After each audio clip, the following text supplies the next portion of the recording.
Chapter 5. Then Deborah and Barak sang this song about the wonderful victory.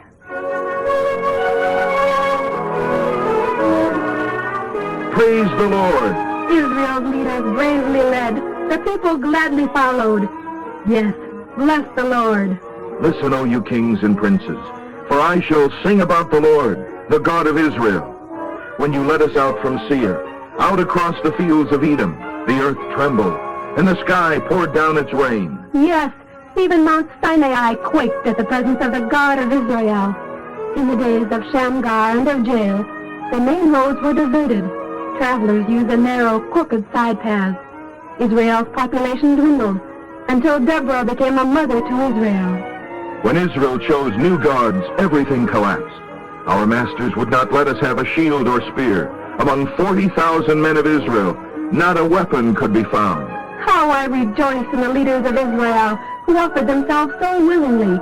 Praise the Lord. Let all Israel, rich and poor, join in his praises, Those who ride on white donkeys, and sit on rich carpets. and those who are poor and must walk. The village musicians gather at the village well to sing of the triumphs of the Lord. Again and again they sing the ballad of how the Lord saved Israel with an army of peasants. The people of the Lord marched through the gates. Awake, O Deborah, and sing. Arise, O Barak, O son of Abinoam, lead away your captives. Down from Mount Tabor marched the noble remnant. The people of the Lord marched down against great odds. They came from Ephraim and Benjamin, from Machir and from Zebulun. Down into the valley went the princes of Issachar with Deborah and Barak. At God's command, they rushed into the valley. But the tribe of Reuben didn't go. Why did you sit at home among the sheepfolds playing your shepherd pipes? Yes, the tribe of Reuben has an uneasy conscience. Why did Gilead remain across the Jordan? And why did Dan remain with his ships? And why did Asher sit unmoved upon the seashore, at ease beside his harbors? But the tribes of Zebulun and Naphtali dared to die upon the fields of battle. The kings of Canaan fought in Taanach by Megiddo springs, but did not win the victory. The very stars of heaven fought Sisera. The rushing Kishon River swept them away. March on, my soul, with strength. Hear the stamping of the horse hooves of the enemy. See the prancing of his steeds. But the angel of Jehovah put a curse on Merah. Curse them bitterly, he said, because they did not come to help the Lord against his enemies. Blessed be Jael, the wife of Heber the Kenite. Yes, may she be blessed above all women who live in tents. He asked for water, and she gave him milk in a beautiful cup. Then she took a tent pin and a workman's hammer and pierced Sisera's temple, crushing his head. She pounded the tent pin through his head, and he lay at her feet, dead. The mother of Sisera watched through the window for his return. Why is his chariot so long in coming? Why do we hear the sound of the wheels? But her ladies-in-waiting, and she herself replied, there is much loot to be divided, and it takes time. Each man receives a girl or two, and Sisera will get gorgeous robes, and he will bring home many gifts for me. O Lord, may all your enemies perish as Sisera did. But may those who love the Lord shine as the sun.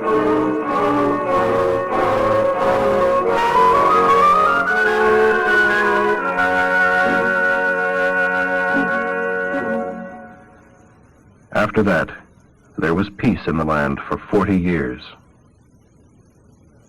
Chapter 6.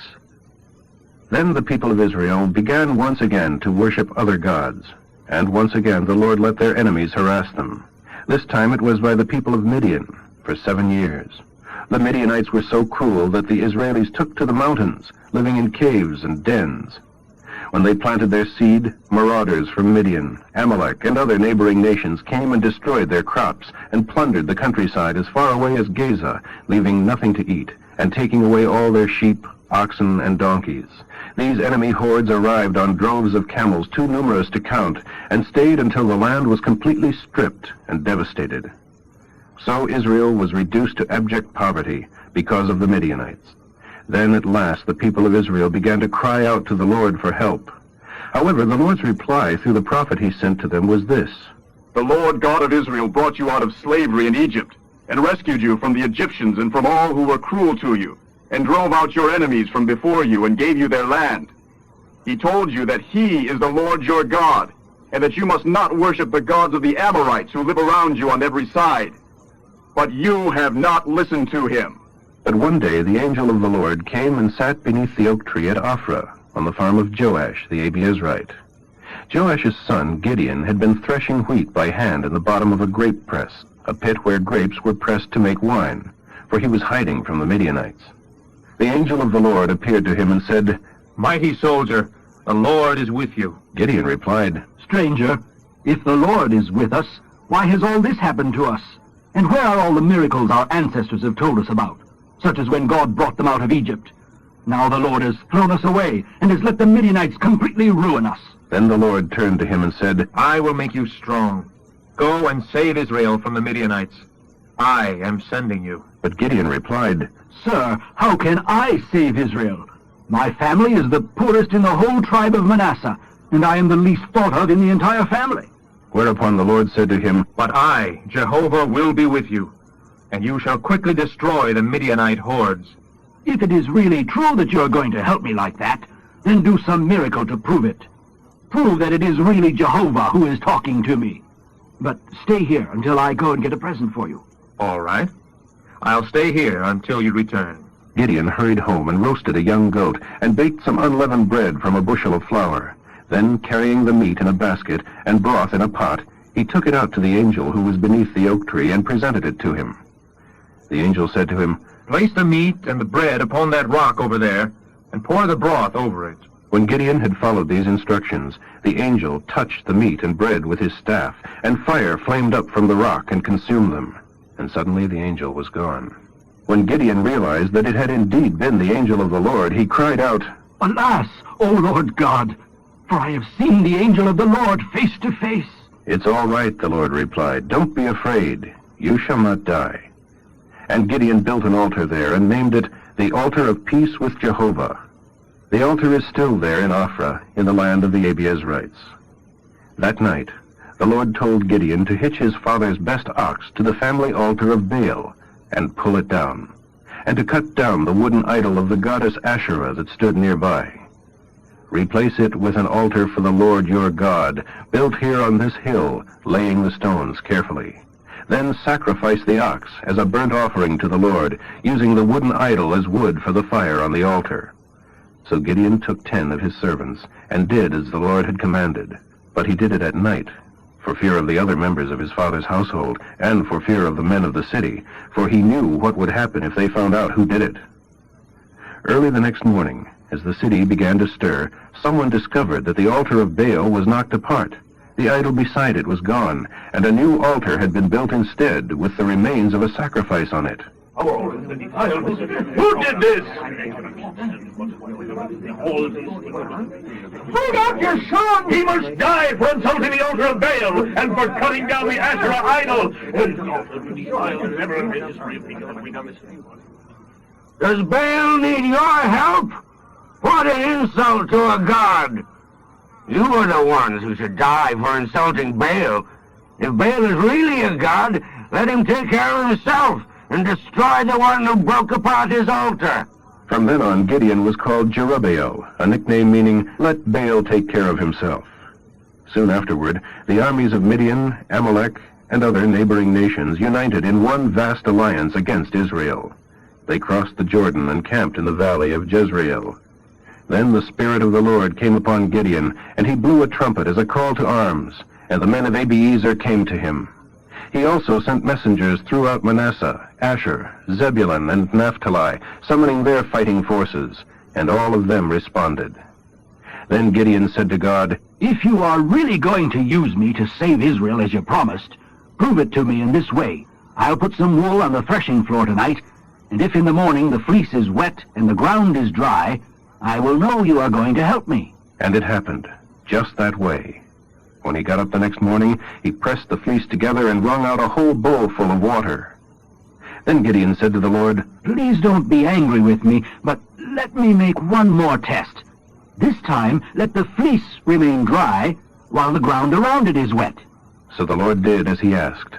That night, the fleece stayed dry, but the ground was covered with dew. Chapter 7. Jerubbaal, that is Gideon, his other name, and his army got an early start and went as far as the spring of Harod. The armies of Midian were camped north of them, down in the valley beside the hill of Moreh. The Lord said to Gideon, "There are too many of you. I can't let all of you fight the Midianites, for then the people of Israel will boast to me that they saved themselves by their own strength. Send home any of your men who are timid and frightened." So 22,000 of them left, and only 10,000 remained who were willing to fight. But the Lord told Gideon, "There are still too many. Bring them down to the spring, and I'll show you which ones shall go with you and which ones shall not." So Gideon assembled them at the water. There the Lord told him, "Divide them into 2 groups, decided by the way they drink. In group 1 will be all the men who cup the water in their hands to get it to their mouths, and lap it like dogs. In group 2 will be those who kneel with their mouths in the stream. Only 300 of the men drank from their hands. All the others drank with their mouths in the stream. I'll conquer the Midianites with these 300, the Lord told Gideon. Send all the others home." So after Gideon had collected all the clay jars and trumpets they had among them, he sent them home, leaving only 300 men with him. During the night, with the Midianites camped in the valley just below, the Lord said to Gideon, "Get up, take your troops, and attack the Midianites, for I will cause you to defeat them. But if you are afraid, first go down to the camp alone. Take along your servant Purah if you like, and listen to what they are saying down there. You will be greatly encouraged and be eager to attack." So he took Purah and crept down through the darkness to the outposts of the enemy camp. The vast armies of Midian, Amalek, and the other nations of the east were crowded across the valley like locusts, yes, like the sand upon the seashore, and there were too many camels even to count. Gideon crept up to one of the tents, just as a man inside had wakened from a nightmare and was telling his tent mate about it. "I had this strange dream, and there was this huge loaf of barley bread that came tumbling down into our camp. It hit our tent and knocked it flat." The other soldier replied, "Your dream can mean only one thing. Gideon, the son of Joash the Israeli, is going to come and massacre all the allied forces of Midian." When Gideon heard the dream and the interpretation, all he could do was just stand there worshiping God. Then he returned to his men and shouted, "Get up! For the Lord is going to use you to conquer all the vast armies of Midian." He divided the 300 men into 3 groups and gave each man a trumpet and a clay jar with a torch in it. Then he explained his plan. "When we arrive at the outer guard posts of the camp, do just as I do.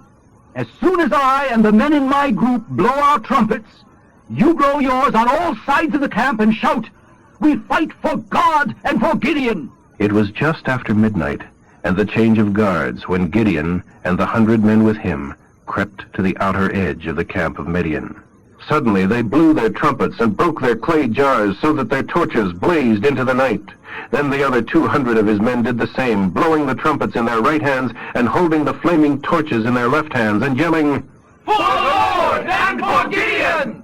Then they just stood and watched as the whole vast enemy army began rushing around in a panic, shouting and running away. For in the confusion, the Lord caused the enemy troops to begin fighting and killing each other from one end of the camp to the other, and they fled into the night to places as far away as Beth-shittah near Zererah, and to the border of Abel-Maholah near Tabbath. Then Gideon sent for the troops of Naphtali, Asher, and Manasseh, and told them to come and chase and destroy the fleeing army of Midian.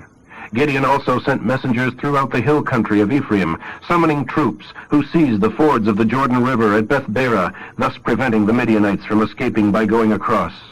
Oreb and Zeeb, the 2 generals of Midian, were captured. Oreb was killed at the rock now known by his name, and Zeeb at the winepress of Zeeb, as it is now called.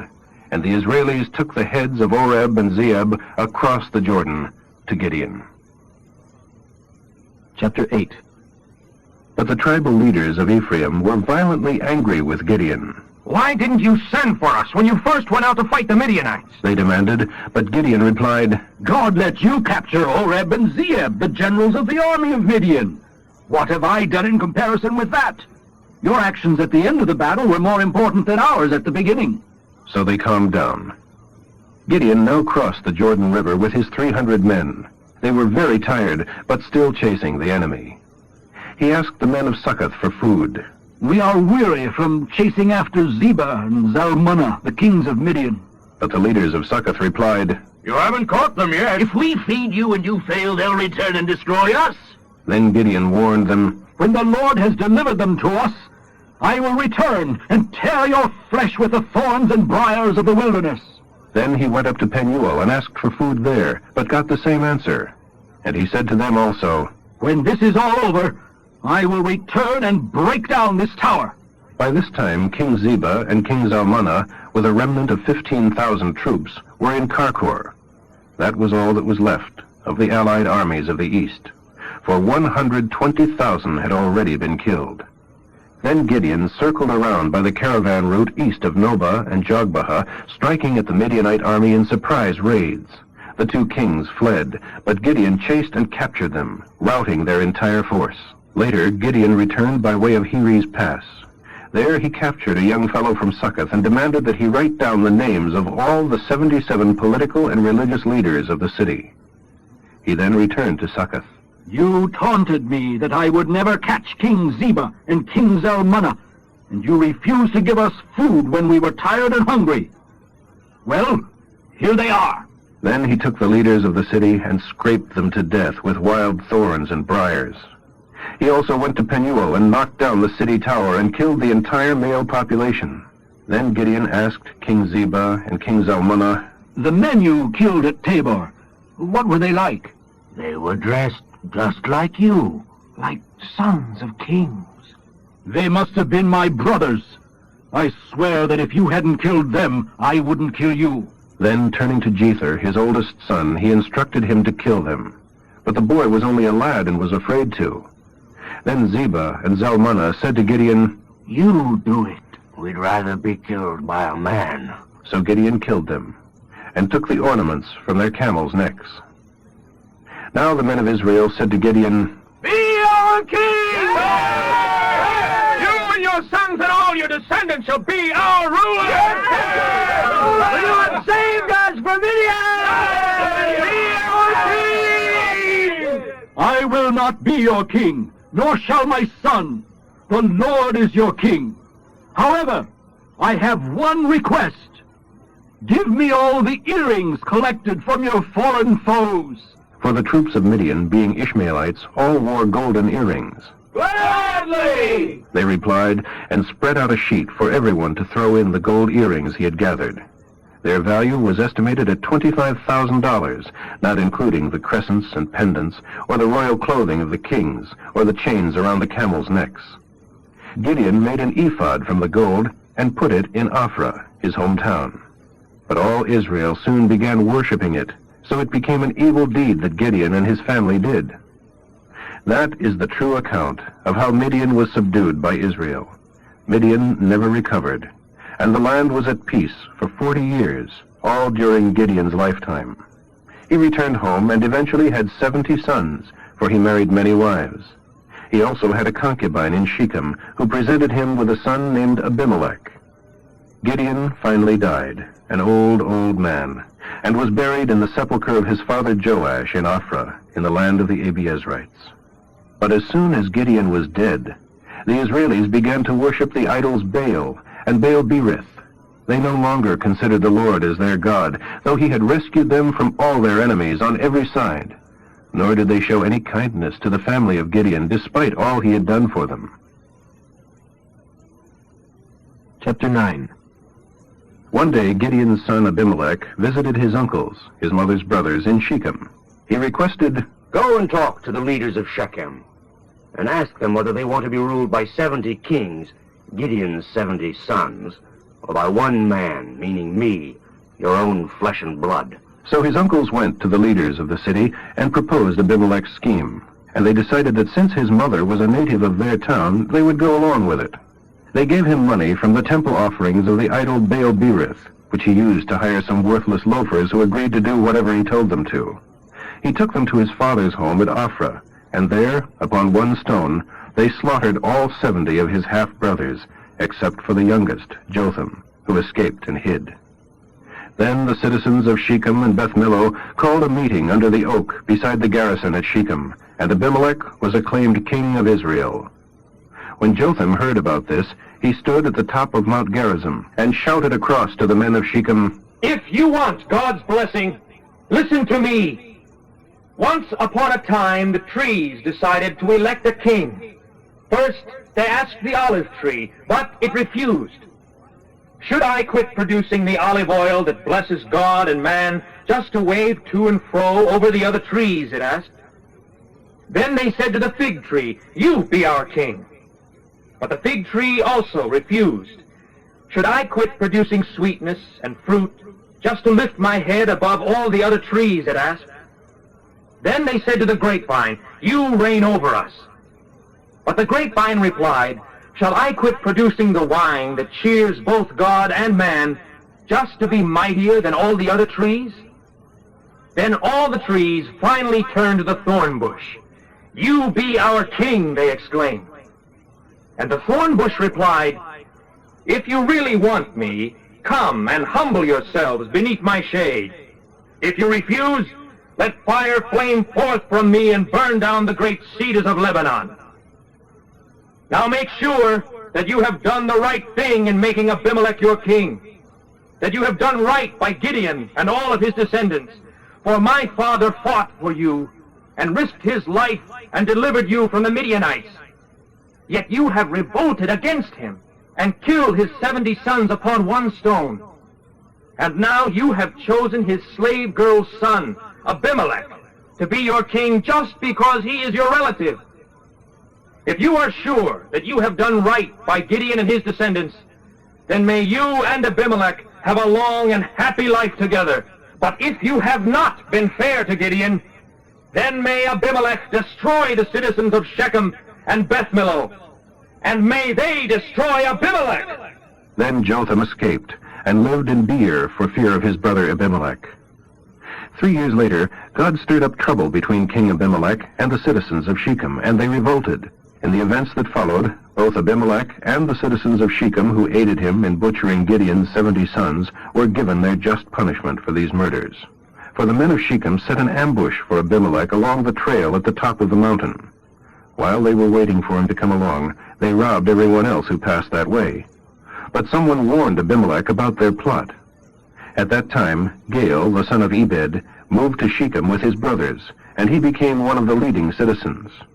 During the harvest feast at Shechem that year, held in the temple of the local god, the wine flowed freely, and everyone began cursing Abimelech. Gaal shouted, "Who is Abimelech? And why should he be our king? Why should we be his servants? He and his friend Zebul should be our servants. Down with Abimelech. Make me your king, and you'll soon see what happens to Abimelech. I'll tell Abimelech, get up an army and come on out and fight." But when Zebul, the mayor of the city, heard what Gaal was saying, he was furious. He sent messengers to Abimelech in Arumah, telling him, "Gaal, son of Ebed, and his relatives have come to live in Shechem, and now they are arousing the city to rebellion against you. Come by night with an army and hide out in the fields, and in the morning, as soon as it is daylight, storm the city. When he and those who are with him come out against you, you can do with them as you wish." So Abimelech and his men marched through the night and split into 4 groups, stationing themselves around the city.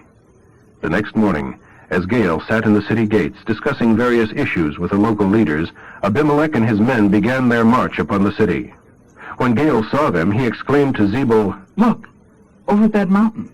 Doesn't it look like people coming down?" Zebul said, "No, you're just seeing shadows that look like men." "No, look over there. I'm sure I see people coming towards us.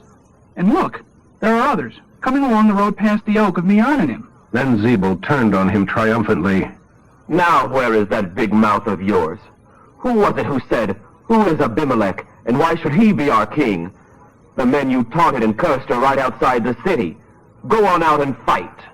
So Gaal led the men of Shechem into the battle and fought with Abimelech, but was defeated. And many of the men of Shechem were left wounded all the way to the city gate. Abimelech was living at Arumah at this time, and Zebul drove Gaal and his relatives out of Shechem and wouldn't let them live there any longer. The next day, the men of Shechem went out to battle again. However, someone had told Abimelech about their plans, so he had divided his men into 3 groups, hiding in the fields. And when the men of the city went out to attack, he and his men jumped up from their hiding places and began killing them. Abimelech stormed the city gate to keep the men of Shechem from getting back in, while his other 2 groups cut them down in the fields. The battle went on all day before Abimelech finally captured the city, killed its people, and leveled it to the ground. The people at the nearby town of Migdal saw what was happening and took refuge in the fort next to the temple of Baal-Berith. When Abimelech learned of this, he led his forces to Mount Zalmon, where he began chopping a bundle of firewood and placed it upon his shoulder. Do as I have done, he told his men, so each of them quickly cut a bundle and carried it back to the town where, following Abimelech's example, the bundles were piled against the walls of the fort and set on fire. So all the people inside died, about 1,000 men and women. Abimelech next attacked the city of Thebez and captured it. However, there was a fort inside the city, and the entire population fled into it, barricaded the gates, and climbed to the top of the roof to watch. But as Abimelech was preparing to burn it, a woman on the roof threw down a millstone. It landed on Abimelech's head, crushing his skull. He groaned to his youthful armor-bearer, "Kill me. Never let it be said that a woman killed Abimelech." So the young man pierced him with his sword, and he died. When his men saw that he was dead, they disbanded and returned to their homes. Thus God punished both Abimelech and the men of Shechem for their sin of murdering Gideon's 70 sons. So the curse of Jotham, Gideon's son, came true. Chapter 10. After Abimelech's death, the next judge of Israel was Tola, son of Puah and grandson of Dodo. He was from the tribe of Issachar, but lived in the city of Shamer in the hill country of Ephraim. He was Israel's judge for 23 years. When he died, he was buried in Shamer, and was succeeded by Jair, a man from Gilead who judged Israel for 22 years.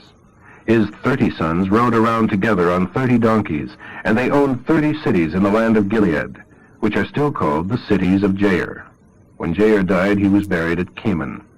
Then the people of Israel turned away from the Lord again, and worshipped the heathen gods Baal and Ashtaroth, and the gods of Syria, Sidon, Moab, Ammon, and Philistia. Not only this, but they no longer worshipped Jehovah at all. This made Jehovah very angry with his people, so he immediately permitted the Philistines and the Ammonites to begin tormenting them. These attacks took place east of the Jordan River, in the land of the Amorites, that is, in Gilead, and also in Judah, Benjamin, and Ephraim. For the Ammonites crossed the Jordan to attack the Israelis. This went on for 18 years. Finally, the Israelis turned to Jehovah again and begged him to save them. "We have sinned against you, and have forsaken you as our God, and have worshipped idols." But the Lord replied, "Didn't I save you from the Egyptians, the Amorites, the Ammonites, the Philistines, the Sidonians, the Amalekites, and the Maonites? Has there ever been a time when you cried out to me that I haven't rescued you? Yet you continue to abandon me and to worship other gods. So go away. I won't save you anymore. Go and cry to the new gods you have chosen. Let them save you in your hour of distress." But they pleaded with him again and said, "We have sinned. Punish us in any way you think best. Only save us once more from our enemies." Then they destroyed their foreign gods and worshipped only the Lord, and he was grieved by their misery. The armies of Ammon were mobilized in Gilead at that time, preparing to attack Israel's army at Mizpah. The leaders of Gilead asked each other, Who will lead our forces against the Ammonites? Whoever volunteers shall be our king. Chapter 11. Now Jephthah was a great warrior from the land of Gilead, but his mother was a prostitute. His father, whose name was Gilead, had several other sons by his legitimate wife. And when these half-brothers grew up, they chased Jephthah out of the country. "You son of a whore! You'll not get any of our father's estate." So Jephthah fled from his father's home and lived in the land of Tob. Soon he had quite a band of malcontents as his followers, living off the land as bandits. It was about this time that the Ammonites began their war against Israel. The leaders of Gilead sent for Jephthah, begging him to come and lead their army against the Ammonites. But Jephthah said to them, Why do you come to me when you hate me and have driven me out of my father's house? Why come now when you're in trouble? Because we need you. If you will be our commander-in-chief against the Ammonites, we will make you the king of Gilead. Sure. Do you expect me to believe that? We swear it. We promise with a solemn oath. So Jephthah accepted the commission and was made commander-in-chief and king. The contract was ratified before the Lord in Mizpah at a general assembly of all the people. Then Jephthah sent messengers to the king of Ammon, demanding to know why Israel was being attacked. The king of Ammon replied that the land belonged to the people of Ammon. It had been stolen from them, he said, when the Israelis came from Egypt. The whole territory from the Arnon River to the Jabbok and the Jordan was his, he claimed. He demanded, Give us back our land peaceably. Israel did not steal the land. What happened was this. When the people of Israel arrived at Kadesh on their journey from Egypt after crossing the Red Sea, they sent a message to the king of Edom asking permission to pass through his land. But their petition was denied. Then they asked the king of Moab for similar permission. It was the same story there. So, the people of Israel stayed in Kadesh. Finally, they went around Edom and Moab through the wilderness and traveled along the eastern border until at last they arrived beyond the boundary of Moab at the Arnon River. But they never once crossed into Moab. Then Israel sent messengers to King Sihon of the Amorites, who lived in Heshbon, and asked permission to cross through his land to get to their destination. But King Sihon didn't trust Israel, so he mobilized an army at Jahaz and attacked them. But the Lord our God helped Israel defeat King Sihon and all your people. So Israel took over all of your land from the Arnon River to the Jabbok and from the wilderness to the Jordan River. So you see, it was the Lord God of Israel who took away the land from the Amorites and gave it to Israel. Why then should we return it to you? You keep whatever your god Chemosh gives you, and we will keep whatever Jehovah our God gives us. And besides, just who do you think you are? Are you better than King Balak, the king of Moab? Did he try to recover his land after Israel defeated him? No, of course not. But now, after 300 years, you make an issue of this. Israel has been living here for all that time, spread across the land from Heshbon to Aroer, and all along the Arnon River. Why have you made no effort to recover it before now? No, I have not sinned against you. Rather, you have wronged me by coming to war against me. But Jehovah the judge will soon show which of us is right, Israel or Ammon. But the king of Ammon paid no attention to Jephthah's message. At that time the Spirit of the Lord came upon Jephthah, and he led his army across the land of Gilead and Manasseh, past Mizpah in Gilead, and attacked the army of Ammon. Meanwhile Jephthah had vowed to the Lord that if God would help Israel conquer the Ammonites, then when he returned home in peace, the first person coming out of his house to meet him would be sacrificed as a burnt offering to the Lord. So Jephthah led his army against the Ammonites, and the Lord gave him the victory.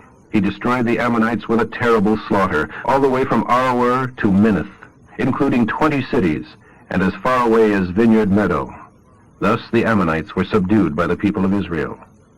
When Jephthah returned home, his daughter, his only child, ran out to meet him, playing on a tambourine and dancing for joy. When he saw her, he tore his clothes in anguish. Alas, my daughter! You have brought me to the dust. For I have made a vow to the Lord, and I cannot take it back. Father, you must do whatever you promised the Lord, for he has given you a great victory over your enemies, the Ammonites. But first, let me go up into the hills and roam with my girlfriends for 2 months, weeping because I'll never marry. Yes, go.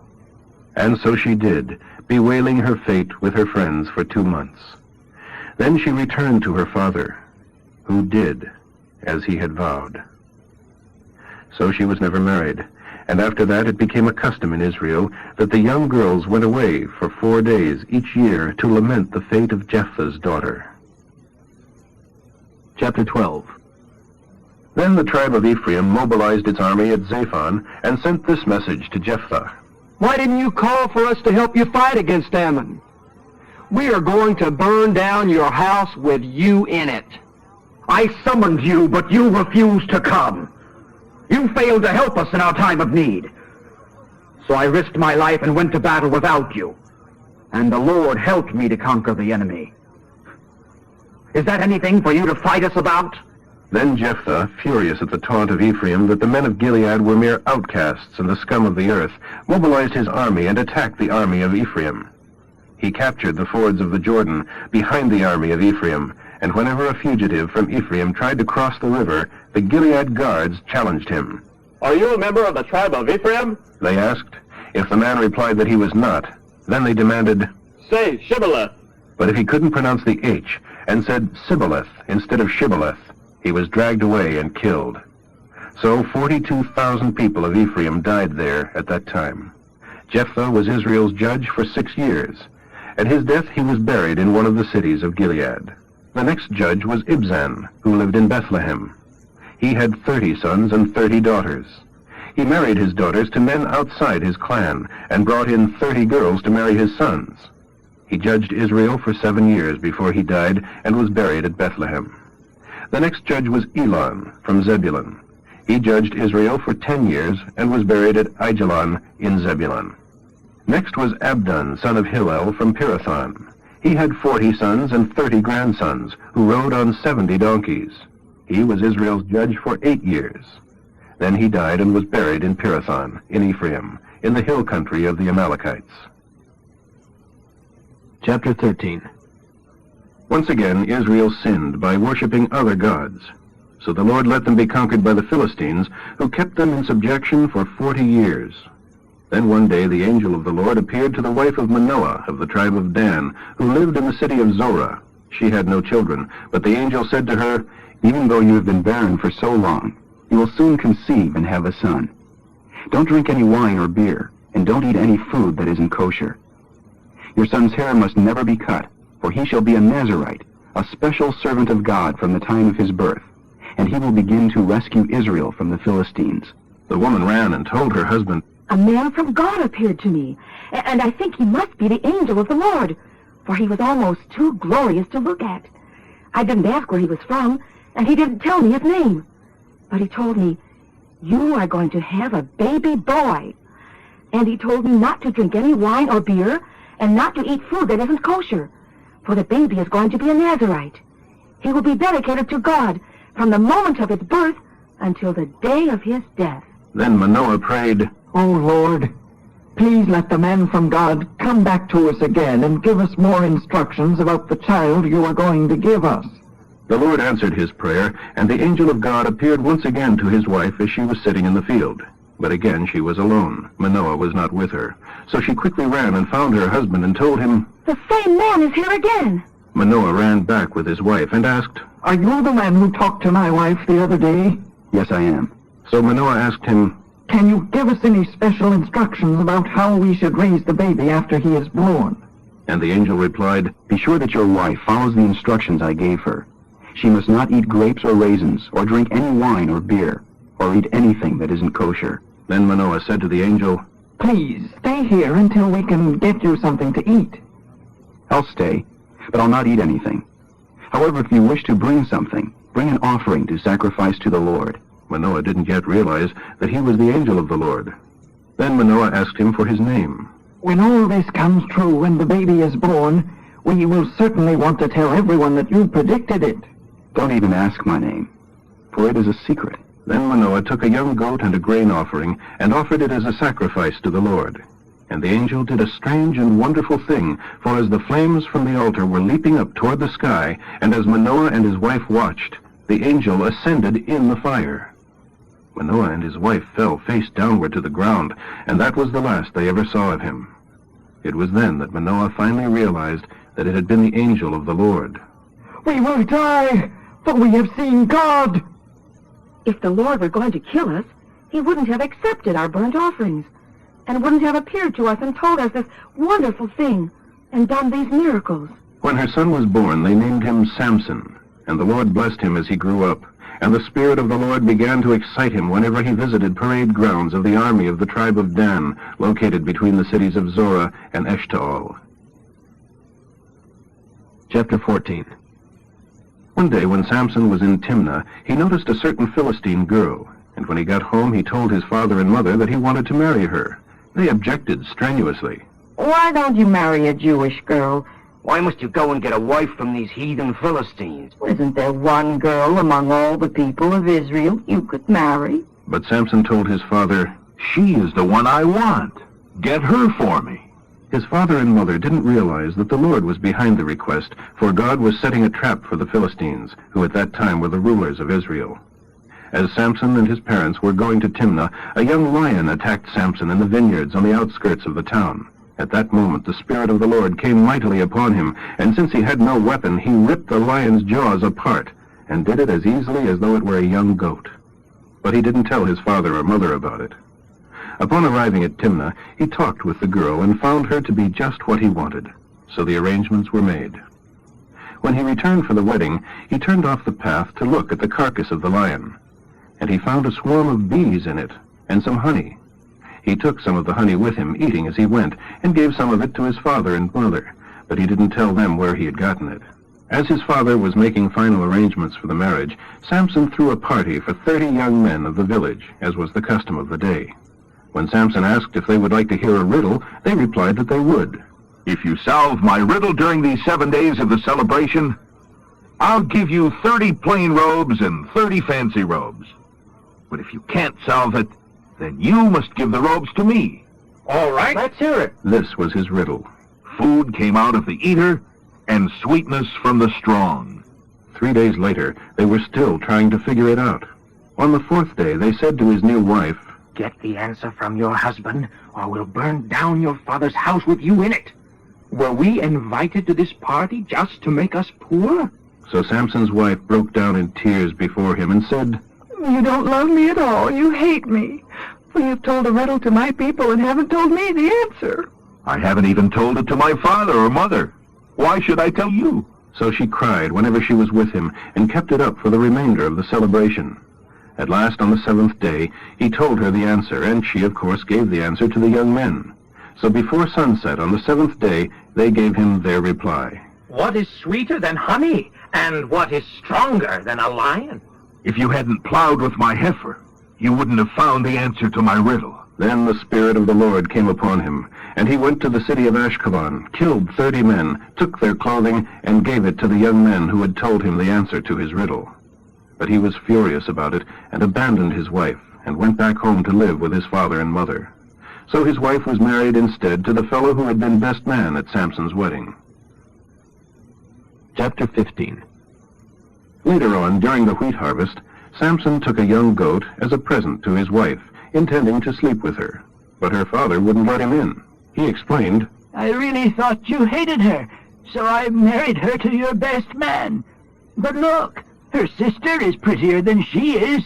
Marry her instead. Samson was furious. You can't blame me for whatever happens now. So he went out and caught 300 foxes and tied their tails together in pairs, with a torch between each pair. Then he lit the torches and let the foxes run through the fields of the Philistines, burning the grain to the ground along with all the sheaves and shocks of grain, and destroying the olive trees.